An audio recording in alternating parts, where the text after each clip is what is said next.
ನಮಸ್ಕಾರ ಸ್ನೇಹಿತರೆ, ವಿಶ್ವ ಬಾಕ್ಸ್ ಚಾನಲ್ಗೆ ನಿಮ್ಗೆಲ್ಲರಿಗೂ ಸ್ವಾಗತ. ಇವತ್ತಿನ ದಿವ್ಯ ಕಲಿಕೆಯಲ್ಲಿ ನಾನು ಸಸ್ಟೈನಬಲ್ ಲಿವಿಂಗ್ ಅಥವಾ ಒಂದು ನಿಸರ್ಗಕ್ಕೆ ಹತ್ತಿರವಾದ ಬದುಕಿನ ಬಗ್ಗೆ ನಾವು ಸಾಕಷ್ಟು ಆನ್ಲೈನ್ ಅಲ್ಲಿ ನೋಡಿಲ್ಲದೆ ಇರುವಂತ ಕೆಲವೊಂದಿಷ್ಟು ಅಂಶಗಳನ್ನ ಅಡ್ರೆಸ್ ಮಾಡೋದಕ್ಕೆ ಇಷ್ಟಪಡ್ತೀನಿ.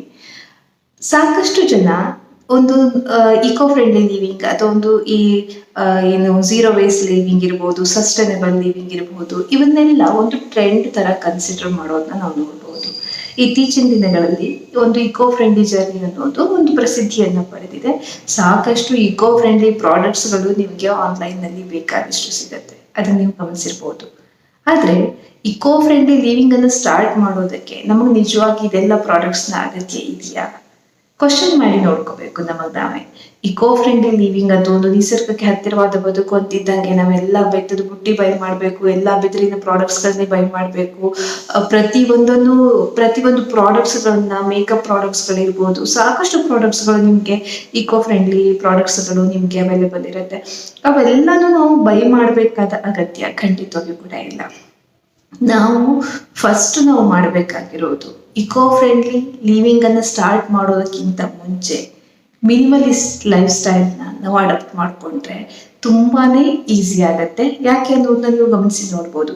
ಮಿನಿಮಲಿಸ್ಟ್ ಲೈಫ್ ಸ್ಟೈಲ್ ಅನ್ನ ನಾವು ಅಡಾಪ್ಟ್ ಮಾಡ್ಕೊಂಡಾಗ ಏನಾಗತ್ತೆ, ನಾವು ಸಾಕಷ್ಟು ಬೇಡದಿರೋದನ್ನ ತೆಗೆದಾಗಿ ನಮಗೆ ಬೇಕಾಗಿರೋದು, ತೀರಾ ಅಗತ್ಯ ಅಥವಾ ತುಂಬಾ ಇಷ್ಟ ಅನ್ನುವಂಥದ್ದನ್ನ ನಮ್ಮ ಜೀವನದಲ್ಲಿ ನಾವು ಇದನ್ನ ಬಳಸ್ತೀವಿ. ಇದಿಲ್ಲದೆ ಒಂದ್ ವೇಳೆ ಇದು ಇರ್ಲಿಲ್ಲ ನಮ್ಮ ಹತ್ರ ಅಂತಂದ್ರೆ ನಾವು ದುಡ್ಡು ಕೊಟ್ಟಿ ಆದ್ರೂ ತಗೊಳ್ತಿದ್ವಿ ಅನ್ನೋ ಪ್ರಾಡಕ್ಟ್ಸ್ಗಳು. ಮಿನಿಮಲಿಸ್ಟ್ ಲೈಫ್ ಸ್ಟೈಲ್ ಅಲ್ಲಿ ಅಗತ್ಯ ಮತ್ತೊಂದು ಇನ್ನೊಂದು ಅಂತ ನಾವು ಕ್ವಶನ್ ಮಾಡ್ಕೊಳ್ಳೋದಕ್ಕಿಂತನೂ ಜಾಸ್ತಿ, ಇದಿಲ್ಲ ಅಂದ್ರೂ ಕೂಡ ನಾನು ಇವಾಗ ಅದನ್ನ ಪೇ ಮಾಡಿ ತಗೋಬೇಕಾಗಿದ್ದಿದ್ರೆ ನಾನು ಅದನ್ನ ದುಡ್ಡು ಕೊಟ್ಟು ತಗೊಳ್ತಿದ್ನ, ನನ್ನ ಹತ್ರ ಇರ್ಲಿಲ್ಲ ಅಂತಂದ್ರೆ ನಾನು ನಿಜವಾಗೂ ಇದನ್ನ ಬಳಸ್ತೀನ ಅಂತ ಕ್ವಶನ್ ಮಾಡಿ ನೋಡ್ಕೊಳ್ಳಿ. ಆಲ್ರೆಡಿ ಇದೆ ಅಂತ ಇರೋ ಪ್ರಾಡಕ್ಟ್ಸ್ಗಳು ನಮ್ಮ ಅಗತ್ಯದಲ್ಲ. ನಿಜವಾಗಿ ಇದಿಲ್ಲ ಅಂತಂದ್ರೆ ನಾನು ಈಗಲೇ ಹೋಗಿ ಅದನ್ನ ದುಡ್ಡು ಕೊಟ್ಟಾದ್ರೂ ಸರಿನೇ ಪರ್ಚೇಸ್ ಮಾಡ್ತಿದ್ದೆ ಅನ್ನೋಂಥ ಪ್ರಾಡಕ್ಟ್ಗಳೇನಿದೆ ನಮ್ಗೆ ಅಗತ್ಯ ಇರುವಂತ ಪ್ರಾಡಕ್ಟ್ಸ್ಗಳು. ಸಾಕಷ್ಟು ವಸ್ತುಗಳೇನಿದೆ ನಮ್ಗೆ ಆಲ್ರೆಡಿ ನಮ್ಮ ಮನೇಲಿ ಇದೆ ಅನ್ನೋದಕ್ಕೆ ನಾವು ಅದನ್ನ ಆಲ್ರೆಡಿ ದುಡ್ಡು ಕೊಟ್ಟು ತಂದಿದೀವಿ, ತೆಗೆದು ಹಾಕೋದ್ ಬೇಡ ಅನ್ನೋದಕ್ಕೆ ಇಟ್ಕೊಂಡಿರ್ತೀವಿ. ಎಷ್ಟೋ ವಸ್ತುಗಳು, ಅನಗತ್ಯ ವಸ್ತುಗಳು ಕೂಡ ಮನೆಯಲ್ಲಿರುತ್ತೆ. ಫಸ್ಟ್ ನಾವು ಇದನ್ನೆಲ್ಲ ಮಿನಿಮೈಸ್ ಮಾಡಿ ನಮ್ಮ ಅಗತ್ಯಗಳು ಏನು ಅನ್ನೋದನ್ನ ಅರ್ಥ ಮಾಡ್ಕೊಂಡ್ರೆ ಆಮೇಲೆ ಆ ಅಗತ್ಯ ಇರುವಂತ ವಸ್ತುಗಳೇನಿದೆ ಅದನ್ನ ನಾವು ನೆಕ್ಸ್ಟ್ ರೀಪ್ಲೇಸ್ ಮಾಡುವಾಗ ಇಕೋ ಫ್ರೆಂಡ್ಲಿ ಆಪ್ಷನ್ಸ್ಗೆ ಖಂಡಿತವಾಗಿ ಕೂಡ ಹೋಗ್ಬೋದು. ಒಮ್ಮೆಗೆ ಇದು ಒಂದೇ ದಿನದಲ್ಲಿ ಇಡೀ ಮನೆಯನ್ನು ಬದಲಾಯಿಸ್ತೀನಿ ಅನ್ನುವಂತ ಜರ್ನಿ ಅಲ್ಲ. ನಿಧಾನಕ್ಕೆ ನಮಗ್ ಬೇಕಾದ ವಸ್ತುಗಳನ್ನ ನಾವು ನೆಕ್ಸ್ಟ್ ಪರ್ಚೇಸ್ ಮಾಡುವಾಗ ಇಕೋ ಫ್ರೆಂಡ್ಲಿ ಆಪ್ಷನ್ಸ್ಗೆ ಹೋಗ್ಬಹುದು ನಾವು. ಹಾಗೆ ಇದೊಂದು ಟ್ರೆಂಡ್ ಅಲ್ಲ. ಇಕೋ ಫ್ರೆಂಡ್ಲಿ ಅಥವಾ ನಿಸರ್ಗಕ್ಕೆ ಹತ್ತಿರವಾದ ಬದುಕೇನಿದೆ ಒಂದು ಲೈಫ್ ಸ್ಟೈಲ್ ಇದು. ಇದರಲ್ಲಿ ಹೊರಗಡೆ ನೋಡೋ ಹಾಗೆ ಒಂದೇ ಸರಿ ಆಲ್ ಆಫ್ ಎ ಸಡನ್ ಏನು ಬದಲಾವಣೆಗಳಾಗಲ್ಲ. ಇದ್ರ ಹಿಂದೆ ಶ್ರಮ ಕೂಡ ಖಂಡಿತವಾಗಿಯೂ ಕೂಡ ಇರುತ್ತೆ. ಈ ಅಂಶ ನಾವು ಸಾಕಷ್ಟು ಜನರು ಗಮನಿಸಿದೀವೋ ಇಲ್ವೋ ಗೊತ್ತಿಲ್ಲ. ನಾವು ನೋಡಿದಾಗ, ಹೊರಗಡೆಯಿಂದ ನಾವು ನೋಡಿದಾಗ ಏನ್ ಅನ್ಸುತ್ತೆ, ಎಲ್ಲ ವಿಡಿಯೋಸ್ಗಳಲ್ಲೆಲ್ಲ ನಾವು ನೋಡಿದಾಗ ತುಂಬಾ ಈಸಿಯಾಗಿ ಎಲ್ಲಾನು ಆಗೋಗತ್ತೆ ಅಂತ ಅನ್ಸುತ್ತೆ. ಬಟ್ ಇಕೋ ಫ್ರೆಂಡ್ಲಿ ಲಿವಿಂಗಿಗೆ ಸ್ವಲ್ಪ ಎಫರ್ಟ್ ಹಿಡಿಯುತ್ತೆ ನಮಗೆ. ಆದ್ರೆ ಎಲ್ಲೋ ಒಂದ್ ಕಡೆ ಆ ಎಫರ್ಟ್ ಹಾಕೋದಕ್ಕೆ ನಾವು ಹಿಂದೇಟ್ ಹಾಕ್ಬಾರ್ದು. ಸೋಪ್ ಯೂಸ್ ಮಾಡಿ ನೀವು ಪಾತ್ರೆ ತೊಳೆದಷ್ಟೇ ಕ್ಲೀನು, ಸೋಪ್ ನಟ್ಸ್ ಯೂಸ್ ಮಾಡಿದಾಗ್ಲೂ ಕೂಡ ಆಗತ್ತೆ. ಅಂಟ್ವಾಳಕಾಯಿ ನಾವು ಬಳಸ್ತೀವಲ್ಲ ಅಷ್ಟೇ ಕ್ಲೀನು ಎರಡರಲ್ಲೂ ಆಗತ್ತೆ. ಆದ್ರೆ ಅಂಟ್ವಾಳಕಾಯಿನ ಬಳಸಿ ನೀವು ಪಾತ್ರೆ ತೊಳೆಯುವಾಗ ನೀವು ಅದನ್ನ ಮುಂಚೆನೆ ನೆನ್ಸಿಟ್ಕೊಂಡಿರ್ಬೇಕು. ಅಥವಾ ಆ ಅಂಟ್ವಾಳಕಾಯಿನ ಒಂದೆರಡು ಸರಿ ನೆನ್ಸಿಟ್ಕೊಂಡಾಗ ನೀರ್ ಬಿಟ್ಟಿದ್ರೆ ನಾವು ತೊಳಿಬಹುದು. ನೆಕ್ಸ್ಟ್ 3ನೇ ಸರಿ 4ನೇ ಸರಿ ಸೇಮ್ ಅಂಟ್ವಾಳಕಾಯಿನ ನಾವು ಬಳಸುವಾಗ ಅದನ್ನೊಮ್ಮೆ ಕುದಿಸ್ಕೋಬೇಕಾಗತ್ತೆ, ನೀರಿಗೆ ಹಾಕಿ ಕುದಿಸಿ. ನಾನು ಸಾಮಾನ್ಯ ಅಂಟ್ವಾಳಕಾಯಿ ಏನಿದೆ 3-4 ಸರಿ ಬಳಸ್ತೀನಿ. ಒಮ್ಮೆ ಹಾಗೇನೆ ನೀರಲ್ಲಿ ನೆನೆಸ್ತೀನಿ, ಸೆಕೆಂಡ್ ಡೇನು ನೀರಲ್ಲಿ ನೆನೆಸ್ತೀನಿ, ಬಿಡತ್ತೆ ಅದು ಸೋಪಿನ ಅಂಶ. ಅದಾದ್ಮೇಲೆ 3ನೇ ದಿನ ಅದ್ರ ಬೀಜ ಎಲ್ಲ ತೆಗೆದು ಸಿಪ್ಪೆ ಮಾತ್ರ ತೆಗೆದು ಕುದಿಸ್ಬಿಟ್ಟು ಆಮೇಲೆ ಮತ್ತೆ ಇನ್ನೊಂದ್ಸರಿ ಅದನ್ನ ಉಪಯೋಗಿಸ್ತೀನಿ. ಆ ರೀತಿ ಅದನ್ನ ಪೂರ್ತಿಯಾಗಿ ನಾವು, ಇಲ್ಲ ಅಂದ್ರೆ ಆ ಸಿಪ್ಪೆನ ಗ್ರೈಂಡ್ ಮಾಡಿ ಇನ್ನೊಮ್ಮೆ ಬೇಕಿದ್ರು ಕೂಡ ನಾವು ಉಪಯೋಗಿಸ್ಬೋದು. 3-4 ಸರಿ ಆರಾಮ್ಸೆ ಉಪಯೋಗಿಸ್ಬೋದು ಅದೇ ಅಂಟ್ವಾಳಕಾಯಿನ. ಆ ರೀತಿ ಅದ್ರ ಹಿಂದೆ ನಮಗೆ ಶ್ರಮ ಇರುತ್ತೆ. ಜಸ್ಟ್ ನೀವು ಲಿಕ್ವಿಡ್ ಹಾಕಿದ್ರಿ, ಸ್ಕ್ರಬ್ ಮಾಡಿದ್ರಿ, ಆ ತರ ಆಗಲ್ಲ, ಸ್ವಲ್ಪ ಶ್ರಮ. ಆದ್ರೆ ಭೂಮಿ ಇಷ್ಟೊಂದು ಭಾರನ ಹೊತ್ಕೊಂಡು ಅಥವಾ ಇಷ್ಟೊಂದು ಅದೇ ನಾವು ಕೆಮಿಕಲ್ಸ್ ಯೂಸ್ ಮಾಡಿ, ಪ್ರತಿಯೊಂದಕ್ಕೂ ಕೆಮಿಕಲ್ಸ್, ಬಾತ್ರೂಮ್ ಕ್ಲೀನ್ ಮಾಡೋದಕ್ಕೂ ಕೆಮಿಕಲ್ಸ್, ಟಾಯ್ಲೆಟ್ ಕ್ಲೀನ್ ಮಾಡೋದಕ್ಕೂ ಕೆಮಿಕಲ್ಸ್, ಎಲ್ಲದಕ್ಕೂ ನಾವು ಕೆಮಿಕಲ್ಸ್ ಸ್ಪ್ರೇನೇ ಯೂಸ್ ಮಾಡ್ತಾ ಇದ್ರೆ, ಪಾತ್ರೆ ತೊಳೆಯೋದಕ್ಕೂ ಕೆಮಿಕಲ್ಸ್, ಈ ತರ ನಾವು ಯೂಸ್ ಮಾಡ್ತಾ ಹೋದ್ರೆ ಆ ಅರ್ತು ಅದನ್ನ ವಾಪಸ್ ನ್ಯೂಟ್ರಲ್ ಮಾಡೋದಕ್ಕೆ ಅದರಿಂದ ಆಗಿರುವಂತ ಒಂದು ನೀರ್ ಆಬ್ವಿಯಸ್ಲಿ ನೀರಿನ ಜೊತೆಗೆ ಸೇರಿ ಚರಂಡಿಗೆ ಹೋಗಿ ಡಿಸಪಿಯರ್ ಅಂತೂ ಆಗಲ್ಲ, ಭೂಮಿ ಮೇಲೆ ಇರುತ್ತೆ. ವಾಪಸ್ ಭೂಮಿ ಅದನ್ನ ಒಂದು ನಾರ್ಮಲ್ ಸ್ಟೇಜಿಗೆ ತಗೊಂಡ್ಬರೋದಕ್ಕೆ ತುಂಬಾ ತುಂಬಾ ಎಫರ್ಟ್ ಹಾಕ್ಬೇಕಾಗತ್ತೆ. ಅದ್ರ ಬದಲು ನಾವು ಸ್ವಲ್ಪ ಎಫರ್ಟ್ ಹಾಕಿ ಪಾತ್ರೆ ಒಂಚೂರು ನೀಟಾಗಿ ಉಜ್ಜಬೇಕಾಗ್ಬೋದು 2 ಸರಿ ಅಷ್ಟೇ ತಾನೆ. ಬಯೋ ಎನ್ಸೈಮ್ ಯೂಸ್ ಮಾಡೋದು ಅಷ್ಟೇ, ಅದರಲ್ಲೂ ಕ್ಲೀನ್ ಆಗುತ್ತೆ. ಆದ್ರೆ ಕೆಲವೊಮ್ಮೆ ತುಂಬಾ ಜಿಡ್ಡಿದ್ರೆ ಆ ತರ ಇದ್ರೆ ಬಿಸಿನೀರಲ್ಲಿ ನಾವು ಇನ್ನೊಮ್ಮೆ ತೊಳಿಬೇಕಾಗತ್ತೆ ಅದನ್ನ ಅಷ್ಟೇ. ನಾವು ಒಂಚೂರು ಎಫರ್ಟ್ ಹಾಕೋದಕ್ಕೆ ಹಿಂದೇಟ್ ಹಾಕಿದ್ರೆ ಭೂಮಿ ಇಷ್ಟೊಂದು ಎಫರ್ಟ್ ಅನ್ನ ಹೇಗೆ ಹಾಕೋದಕ್ಕೆ ಸಾಧ್ಯ? ನಮ್ಗೆ ನೋಡಿ, ಮನೇಲಿ ತಾಯಂದ್ರು ಕೆಲಸ ಮಾಡುವಾಗ ಮಕ್ಕಳು ಅವ್ರವ್ರ ಕೆಲಸ ಅವ್ರವ್ರು ಮಾಡ್ಕೊಂಡ್ರೆ ಎಷ್ಟು ಲೋಡ್ ಕಡಿಮೆ ಆಗತ್ತೆ ಅಲ್ವಾ? ನಮ್ ಖುಷಿನೂ ಆಗತ್ತೆ, ನಮ್ ಕೆಲ್ಸದ ಭಾರನೂ ಕೂಡ ಕಡಿಮೆ ಆಗತ್ತೆ. ಅದೇ ತರ ಭೂಮಿ ತಾಯಿಗೂ ಕೂಡ ತುಂಬಾ ಭಾರ ಕೊಡದೆ ಸ್ವಲ್ಪ ನಾವು ಮಕ್ಕಳು ನಮ್ ಕೆಲಸ ನಾವು ಮಾಡ್ಕೊಂಡ್ಬಿಟ್ರೆ ತುಂಬಾನೇ ಈಸಿ ಆಗತ್ತೆ. ಸ್ವಲ್ಪ ಎಫರ್ಟ್ ಹಿಡಿಯುತ್ತೆ. ಬಾತ್ರೂಮ್ ಕೂಡ ಅಷ್ಟೇ, ನೀವು ನಾರ್ಮಲ್ ಆಗಿ ಡಿಟರ್ಜೆಂಟ್ ಅನ್ನ ಯೂಸ್ ಮಾಡಿದಾಗ ನಿಮಗೆ ಬೇಗ ಆಯ್ತು ಅಂತ ಅನ್ಸ್ಬೋದು. ಆದ್ರೆ ಬೇಕಿಂಗ್ ಸೋಡಾ, ವಿನೆಗರು, ನಾನು ಇವನ್ ಟಾಯ್ಲೆಟ್ ಏನು ಡಿಶ್ ವಾಶ್ಗೆ ಏನಿದೆ ಪಾತ್ರೆ ತೊಳೆಯೋದಕ್ಕೆ ಸೋಪ್ ನಟ್ಸ್ ಉಪಯೋಗಿಸ್ತೀನಿ. ಬಾತ್ರೂಮ್ ಟಾಯ್ಲೆಟ್ ಎಲ್ಲ ಕ್ಲೀನ್ ಮಾಡೋದಕ್ಕೆ ನಾನು ವಿನೆಗರು ಬೇಕಿಂಗ್ ಸೋಡಾ ಉಪಯೋಗಿಸ್ತೀನಿ. ಅದನ್ನ ಉಪಯೋಗಿಸುವಾಗಲೂ ಅಷ್ಟೇ, ನೀವು ವಾರ ಪೂರ್ತಿ ಬಾತ್ರೂಮ್ ಉಜ್ರೆ ಹಂಗೆ ಬಿಟ್ಟು ಆಮೇಲೆ ಒಮ್ಮೆಗೆ ಅದನ್ನ ಉಪಯೋಗಿಸ್ತೀನಿ ಅಂತಂದ್ರೆ ನಿಮಗೆ ಕ್ಲೀನಿಂಗ್ ಸ್ಯಾಟಿಸ್ಫೈ ಆಗದೆ ಇರಬಹುದು. ಆದ್ರೆ ತುಂಬಾ ಇಲ್ಲಾಂದ್ರೆ ತುಂಬಾ ಸ್ಕ್ರಬ್ ಮಾಡ್ಬೇಕಾಗಿ ಬರುತ್ತೆ. ಸ್ಯಾಟಿಸ್ಫೈ ಆಗೋಷ್ಟು ಕ್ಲೀನಿಂಗ್ ಆಗ್ಬೇಕು ಅಂದ್ರೆ ತುಂಬಾ ಸ್ಕ್ರಬ್ ಮಾಡ್ಬೇಕಾಗತ್ತೆ. ಅದ್ರ ಬದಲು ದಿನ ಒಂದು 5 ನಿಮಿಷನೂ ಬೇಡ, ಜಸ್ಟ್ 2 ಮಿನಿಟ್ಸ್ ಸ್ನಾನ ಮಾಡೋದಕ್ಕಿಂತ ಮುಂಚೆ ಸಿಂಕು, ಬಾತ್ರೂಮ್ ಏನಿದೆ ಟಾಯ್ಲೆಟ್ ಅಥವಾ ವಾಶ್ ಬೇಸಿನ್ ಇದ್ರೆ ವಾಶ್ ಬೇಸಿನ್ ಇದೆಲ್ಲ ಒಮ್ಮೆ ಜಸ್ಟ್ 2 ಮಿನಿಟ್ಸ್ ನೀವು ಉಜ್ಬಿಟ್ಟು ಒಮ್ಮೆ ಸ್ನಾನಕ್ಕೆ ಹೋಗಕ್ಕೆ ಮುಂಚೆ ಹ್ಯಾಬಿಟ್ ಇಟ್ಕೊಂಡ್ಬಿಟ್ರೆ ಯಾವಾಗ ನೋಡ್ಲಿ ನಿಮ್ ಮನೆಗೆ ಯಾವಾಗ್ಲೇ ಯಾರೇ ಗೆಸ್ಟ್ ಬರ್ಲಿ ಮನೇನು ಕ್ಲೀನ್ ಆಗಿರುತ್ತೆ, ಬಾತ್ರೂಮ್, ಸಿಂಕು, ವಾಶ್ ಬೇಸಿನ್ ಎಲ್ಲಾನು ಕೂಡ ಹೊಡಿತಾ ಇರುತ್ತೆ. ಸೊ ಈಸಿಯಾಗಿ ಆಗತ್ತೆ. ಬೇಕಿಂಗ್ ಸೋಡಾ ವಿನೆಗರ್ ಅಲ್ಲಿನೇ ಆಗತ್ತೆ. ಅದನ್ನ ನೀವು ತುಂಬಾ ದಿನ ಹಾಗೆ ಅಕ್ಯುಮುಲೇಟ್ ಆಗೋದಕ್ಕೆ ಬಿಡಬಾರ್ದು. ದಿನ ಜಸ್ಟ್ ಒಂದು 2 ಮಿನಿಟ್ಸ್ ನೀವು ಸ್ಕ್ರಬ್ ಮಾಡಿದ್ರು ಸಾಕು. ಏನು 5 ನಿಮಿಷ 10 ನಿಮಿಷ ಉಜ್ಬೇಕಾಗಿಲ್ಲ, ಕ್ಲೀನ್ ಆಗುತ್ತೆ. ಸ್ವಲ್ಪ ಎಫರ್ಟು. ಇನ್ನು ನೆಕ್ಸ್ಟ್ ಕಾಟನ್ ಬಟ್ಟೆಗಳು ತಗೊಳ್ಳೋವಾಗ ನಿಮ್ಗೆ ಕೆಲವೊಮ್ಮೆ ಸ್ವಲ್ಪ ಕಾಸ್ಟ್ಲಿ ಆಗುತ್ತೆ ಕಾಟನ್ ಅಂತ ಅನ್ಸ್ಬೋದು. ಸಿಂಥೆಟಿಕ್ ಫ್ಯಾಬ್ರಿಕ್ ಇನ್ನು ಕಡಿಮೆ ರೇಟಿಗೆ ಸಿಗುತ್ತೆ ಅಂತ ಅನ್ಸ್ಬೋದು. ಆದ್ರೆ ತಗೊಂಡಿರೋ ಬಟ್ಟೆ ತುಂಬಾ ಲಾಂಗ್ ರನ್ ವರೆಗೂ ಬಾಳಿಕೆ ಬರುತ್ತೆ. ಕಾಟನ್ ಸೀರೆಗಳಿರ್ಬೋದು, ಕಾಟನ್ ಡ್ರೆಸ್ ಇರ್ಬೋದು, ತಗೊಂಡಿರೋ ಬಟ್ಟೆ ತುಂಬಾ ದಿನದವರೆಗೂ ಬಾಳಿಕೆ ಬರುತ್ತೆ. ಅದಾದ್ಮೇಲೆ ಅದು ಹಳೇದಾದ್ಮೇಲೆ ಕೂಡ ನಿಮಗೆ ಬೇರೆ ಬೇರೆ ಉಪಯೋಗಕ್ಕೆ ಬರುತ್ತೆ. ಚೀಲ ಹೊಲಿಯೋದಕ್ಕಿರ್ಬೋದು, ಇಲ್ಲ ದುಪ್ಪಡಿ ಹೊಲಿಯೋದಕ್ಕಿರ್ಬೋದು, ಡೋರ್ ಮ್ಯಾಟ್ ಮಾಡೋದಕ್ಕಿರ್ಬೋದು, ಇಲ್ಲ ನೆಲ ಒರೆಸೋದಕ್ಕೆ ಇರ್ಬೋದು, ನ್ಯಾಪ್ಕಿನ್ ತರ ಯೂಸ್ ಮಾಡೋದಕ್ಕಿರ್ಬೋದು. ಸಾಕಷ್ಟು ರೀತಿಯಲ್ಲಿ ನೀವು ಅದನ್ನ ರಿಯೂಸ್ ಮಾಡ್ಬೋದು. ಕಾಟನ್ ಬಟ್ಟೆ ಎಂಡ್ವರೆಗೂ ಪ್ರಯೋಜನಕ್ಕೂ ಬರುತ್ತೆ. ಅದಾದ್ಮೇಲೆ ಬಯೋಡಿಗ್ರೇಡಬಲ್, ಮಣ್ಣಾಗಿ ಕೂಡ ಹೋಗುತ್ತೆ. ಸೊ ಇವೆಲ್ಲ ಸ್ವಲ್ಪ ಒಮ್ಮೆ ನೀವು ಕಾಟನ್ ನಿಮ್ಗೆ ಅಭ್ಯಾಸ ಆಯ್ತು ಅಂತಂದ್ರೆ ಆ ಫ್ಯಾಬ್ರಿಕ್ ಎಷ್ಟು ಕಂಫರ್ಟೇಬಲ್ ಆಗಿರುತ್ತೆ ಅಂತಂದ್ರೆ ನೆಕ್ಸ್ಟ್ ನೀವು ಬೇರೆ ಇಷ್ಟಪಡಲ್ಲ. ಒಮ್ಮೆ ಕಾಟನ್ ಅಭ್ಯಾಸ ಆದ್ರೆ ಟ್ರೈ ಮಾಡಿ ನೋಡಿ.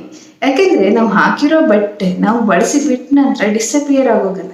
ಇವಾಗ ನಾವು ದಾರಿಗೆ ಹೋಗುವಾಗ ರೋಡ್ ಸೈಡು ಮುಂಚೆ ಇದ್ದಿದ್ದಕ್ಕೂ ರೋಡ್ಗಳು ಇವಾಗ ಇದ್ದಿದ್ದಕ್ಕೂ ರೋಡ್ ಸೈಡ್ ಆಗಿರೋ ಕಸಗಳನ್ನ ನೋಡಿದಾಗ ನಿಜ ನನಗೆ ಎಷ್ಟು ಬೇಜಾರಾಗತ್ತೆ ಅಂತಂದ್ರೆ ನಿಮ್ಗೂ ಅನ್ಸಿರ್ಬೋದು, ಅಯ್ಯೋ ದಿನ ಮನೆ ಮುಂದೆ ಕಸ ತಗೊಂಡು ಹೋಗೋರು ಬರ್ತಾರೆ, ಆದ್ರೂ ಎಲ್ಲ ರೋಡ್ ಸೈಡ್ ಅಲ್ಲೆಲ್ಲ ಎಸಿತಾರೆ ಅಂತ ನೀವು ಅಂದ್ಕೊಂಡಿರ್ಬೋದು.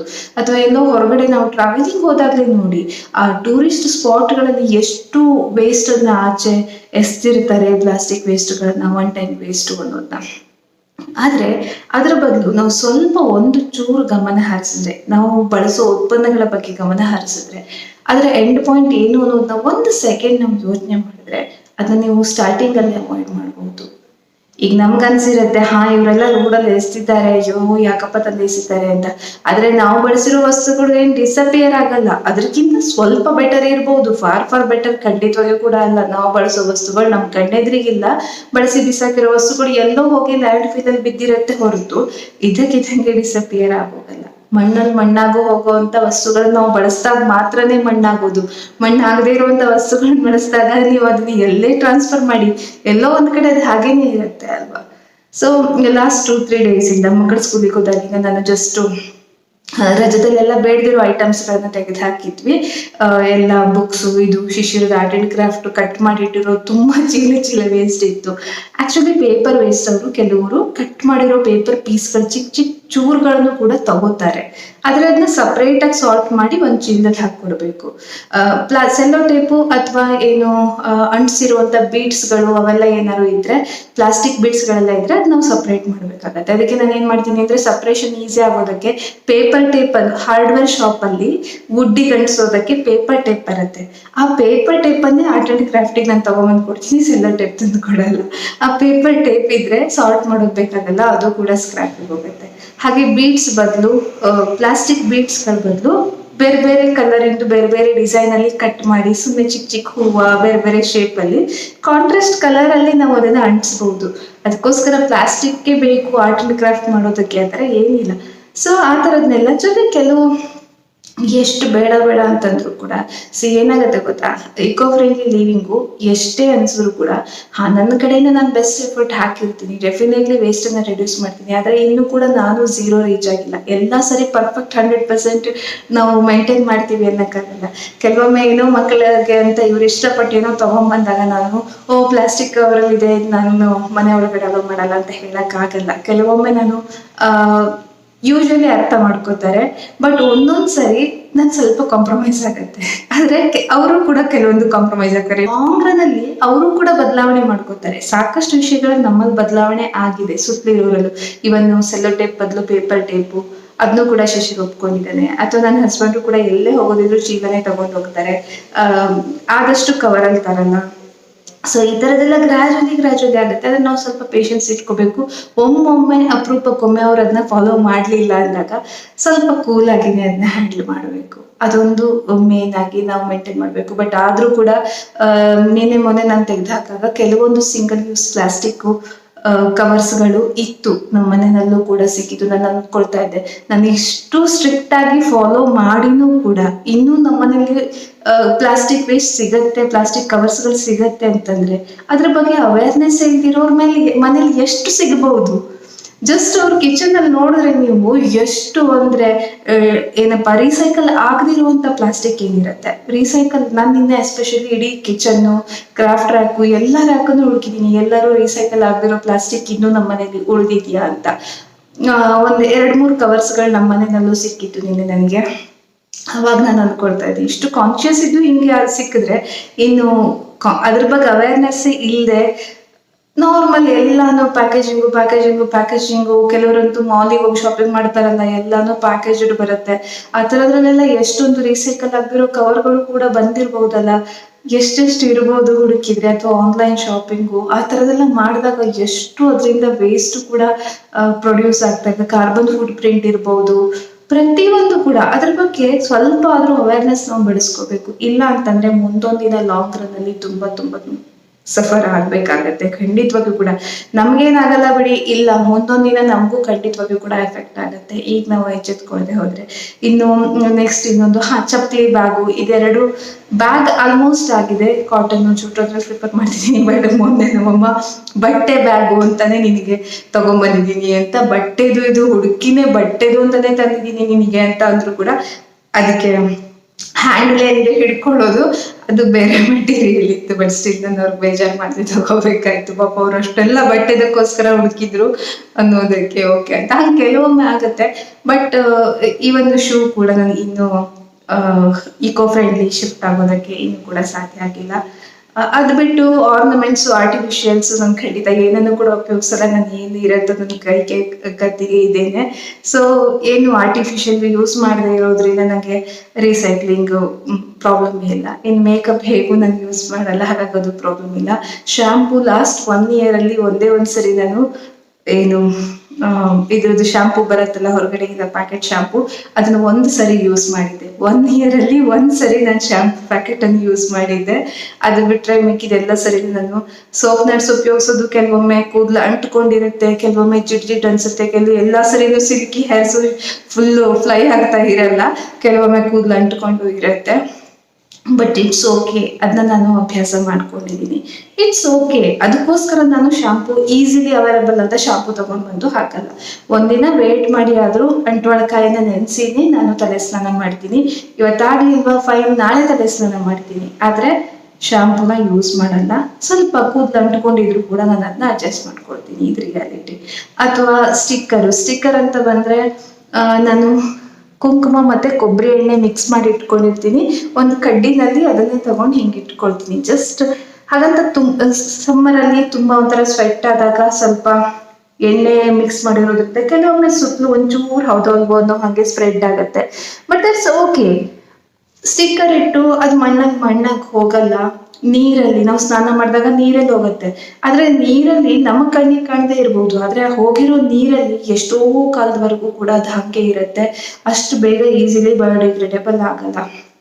ಇನ್ನು ಕೆಮಿಕಲ್ಸ್ ಅದು ಇದು ಇರುವಂಥದ್ದನ್ನ ಯಾವುದನ್ನು ಯೂಸ್ ಮಾಡೋದಕ್ಕೆ ನಂಗೆ ಇಷ್ಟನೂ ಆಗಲ್ಲ. ಹಾಗಾಗಿ ಇದು ಪ್ಯೂರ್ ಕುಂಕುಮ ಕೊಬ್ಬರಿ ಎಣ್ಣೆ ಅಷ್ಟೇನೆ ಮಿಕ್ಸ್ ಮಾಡಿ ಆದಷ್ಟು ಗಟ್ಟಿನೇ ಇಟ್ಟಿರ್ತೀನಿ. ಎಣ್ಣೆ ಎಳಿಬಾರ್ದು ಅನ್ನೋದಕ್ಕೋಸ್ಕರ ಸ್ವಲ್ಪ ಗಟ್ಟಿಯಾಗಿ ಕಲಸಿಟ್ಕೊಂಡಿರ್ತೀನಿ. ಕಡ್ಡಿನಲ್ಲಿ ನಿಧಾನಕ್ಕೆ ಇಟ್ಬಿಟ್ಟು ಆಮೇಲೆ ಚೂರು ಕೈಯಲ್ಲಿ ನೀರು ಒದ್ದೆ ಮಾಡ್ಕೊಂಡು ಹಿಂಗೆ ಮೇಲಿಂದ ಟ್ಯಾಪ್ ಮಾಡಿಬಿಡ್ತೀನಿ. ಆಗ ನೀಟಾಗಿ ಕೂತ್ಕೊಳ್ಳುತ್ತೆ ಅಲ್ಲಿ. ಆ ಥರ ಒಂದೆರಡು ಸರಿ ಇಡಬೇಕಾಗ್ಬೋದು, ಬೆವರಿಗೆ ಹೋದಾಗ ಇನ್ನೊಮ್ಮೆ ಇಡಬೇಕಾಗ್ಬೋದು. But that's okay. Sticker use ಮಾಡೋದ್ರಕ್ಕಿಂತ ಕುಂಕುಮ ಒಳ್ಳೇದು ಅಂತ ನಂಗೆ ಅನ್ಸುತ್ತೆ. ಸೊ ಎಲ್ಲ ವಿಷಯದಲ್ಲೂ ಪರ್ಫೆಕ್ಟೇನಾ ಅಂತ ಅಂದ್ರೆ ಅಲ್ಲ, ಬಟ್ ಮೆನಿ ಟೈಮ್ಸ್ ಸ್ವಲ್ಪ ಎಕ್ಸ್ಟ್ರಾ ಎಫರ್ಟ್ ಅನ್ನ ನಾವು ಹಾಕ್ಬೇಕಾಗ ಬಂದ್ರೆ, ನಾನು ನಿನ್ನೆ ಆ ಕಸನೆಲ್ಲ ಸ್ಯಾಕ್ರಿಗೇಟ್ ಮಾಡಿ paper waste, plastic waste, metal waste ಇವೆಲ್ಲನೂ ಸ್ಯಾಕ್ರಿಗೇಟ್ ಮಾಡಿ ಆದಷ್ಟು ಡ್ರೈ ವೇಸ್ಟ್ ಹೋಗದೆ ರೀಸೈಕಲೇ ಆಗಲಿ ಅಂತ ಮ್ಯಾಕ್ಸಿಮಮ್ ಎಫರ್ಟ್ ಹಾಕಿದಾಗ ನಂಗೆ ಅನಿಸ್ತಾ ಇತ್ತು. ಕುತ್ಕೊಂಡು ಕಸ ಆರಿಸೋದೇನಿರುತ್ತೆ ನಿಜವಾಗ್ಲೂ ಫ್ಯಾಸಿನೇಟಿಂಗ್ ಜಾಬ್ ಅಲ್ಲ. ಆದ್ರೆ ಭೂಮಿ ನಮ್ಮ ಭಾರನ ಅಥವಾ ನಮ್ಮ ರೆಸ್ಪಾನ್ಸಿಬಿಲಿಟಿನ ಅದು ತಗೊಳ್ಳಿ ಅಂತ ನಾವು ಇನ್ನೂ ಎಕ್ಸ್ಪೆಕ್ಟ್ ಮಾಡೋದ್ರ ಬದಲು ಅಟ್ಲೀಸ್ಟ್ ನಾವು ಅದನ್ನ ಒಂದಿನ ಸ್ವಲ್ಪ ಎಫರ್ಟ್ ಹಾಕಿದ್ರೆ ನಾಳೆ ದಿನ ವೇಸ್ಟ್ ಎಲ್ಲ ನಾನು ಸುಮ್ಮನೆ ಡಂಪ್ ಮಾಡಲಿಲ್ಲ, ಸಾರ್ಟ್ ಮಾಡ್ಬೋದಿತ್ತೇನೋ ಅಂತ ಮುಂದೊಂದು ದಿನ ಅನ್ಸೋದ್ರ ಬದಲು ನಾನು ಸಾರ್ಟ್ ಮಾಡಿ ಮುಡಿಸ್ಬೇಕಾದ ಜಾಗಕ್ಕೆ ಮುಡಿಸ್ತೀನಿ ಅನ್ನೋ ಒಂದು ಖುಷಿ ಇರುತ್ತೆ.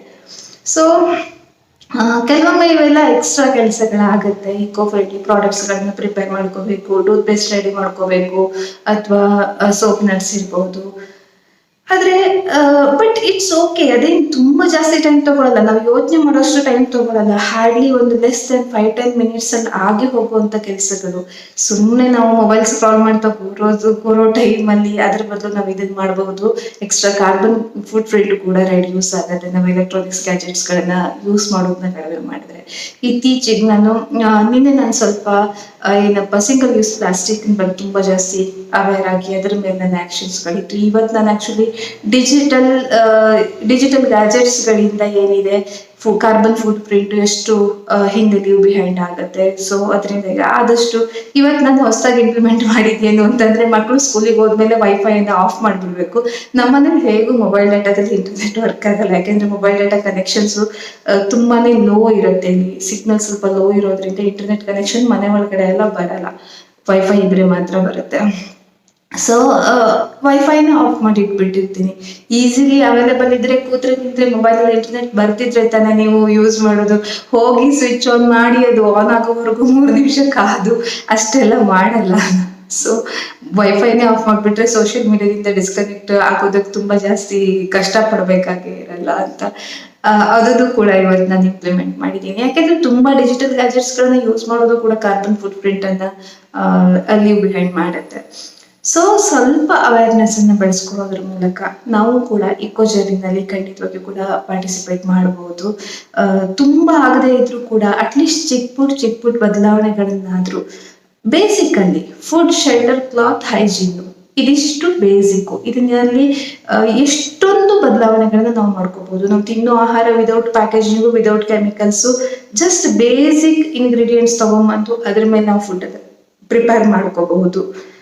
ಇನ್ನು ಶೆಲ್ಟರ್ ಅಂತ ಬಂದಾಗ, ಶೆಲ್ಟರ್ ವಿಷಯದಲ್ಲಿ 100% ನಾವು ಮೇಂಟೈನ್ ಮಾಡೋಕ್ಕಾಗ್ದಿದ್ರು ಕೂಡ ಅಟ್ಲೀಸ್ಟ್ ನಾವಿರೋದು ರೆಂಟೆಡ್ ಹೌಸ್, ನಾವು ಇದ್ರ ಶೆಲ್ಟರ್ ತುಂಬಾ ಜಾಸ್ತಿ ಏನು ಇಂಪ್ಲಿಮೆಂಟ್ ಮಾಡೋದಕ್ಕಾಗಲ್ಲ, ಅಥವಾ ಮಿಕ್ಕಿರೋರ ಅಗತ್ಯಗಳನ್ನು ಕೂಡ ಗಮನದಲ್ಲಿ ಇಟ್ಕೊಂಡು ಕೆಲವೊಂದು ಕಾಂಪ್ರಮೈಸ್ ಮಾಡ್ಬೇಕಾಗತ್ತೆ. ಆದ್ರೆ ಮನೆ ತುಂಬಾ ಸಾಮಾನನ್ನ ತುಂಬಿಸ್ಕೊಳ್ದೆ ಅಟ್ಲೀಸ್ಟ್ ಅವುಗಳಲ್ಲಿ ಇರೋ ಮನೆ ಒಳಗಡೆ ತುಂಬಿಸುವಂಥ ಸ್ಟಫ್ಗಳಲ್ಲಿ ನಾವು ಸ್ವಲ್ಪ ಕಾನ್ಶಿಯಸ್ ಆಗಿ ಅವೇರ್ ಆಗಿ ಇರೋದ್ರ ಮೂಲಕ ಸ್ವಲ್ಪ ರೆಡ್ಯೂಸ್ ಮಾಡ್ಬೋದು. ಇನ್ನು ಕ್ಲಾತ್ ಅಂತೂ ಆಬ್ವಿಯಸ್ಲಿ ಆ ಕ್ಲಾತ್ನ ಎಂಡ್ ಪಾಯಿಂಟನ್ನು ಯೋಚನೆ ಮಾಡಿ ಪರ್ಚೇಸ್ ಮಾಡೋದ್ರ ಮೂಲಕ ಎಷ್ಟು ಅಗತ್ಯ ಇದೆಯೋ ಅಷ್ಟೇನೆ.